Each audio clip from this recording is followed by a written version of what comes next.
তিন ধরনের নারী সংসার জীবনে কখনো সুখী হতে পারে না। প্রিয় মা এবং প্রিয় বোনেরা, এই তিন ধরনের অভ্যাস যাদের ভিতরে রয়েছে, যেই মা এবং বোনদের ভিতরে এই তিনটি বদ অভ্যাস থাকবে, সেই নারী কখনো সংসার জীবনে সুখী হতে পারবে না। সারাটা জীবন শুধুমাত্র অসুখের মধ্যেই সে সম্মুখীন হতে থাকবে। প্রিয় মা এবং প্রিয় বোনেরা, আপনারা যদি এই তিনটি কাজ করেন, এক নম্বরে যে নারীর অতিরিক্ত জেদ থাকে, কোনো নারী যদি অতিরিক্ত জেদ থাকে, তাহলে সেই নারী দ্বারা কখনো সুখের সংসার আশা করা যায় না। কারণ নারী মানুষ হচ্ছে সবসময় নরম থাকবে, নারীকে দুইটা কথা বললে সে চুপ হয়ে থাকবে। আর কোনো নারী যদি অতিরিক্ত জেদ দেখায়, তাহলে সেই জেদি নারী কখনো সংসার জীবনে সুখী হতে পারবে না।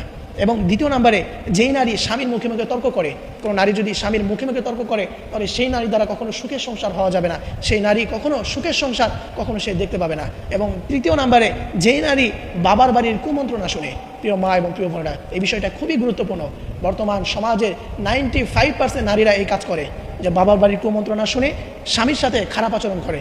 মনে রাখবেন, আজকে আপনি যেই বাবার বাড়ির, যেই বাবা মায়ের কুমন্ত্রণা শুনে স্বামীর সাথে খারাপ আচরণ করতেছেন, সেই স্বামী যদি দুদিন পরে আপনাকে ছেড়ে দেয়, তাহলে সেই যে বাবা মা, তারাও কিন্তু আপনাকে দেখবে না।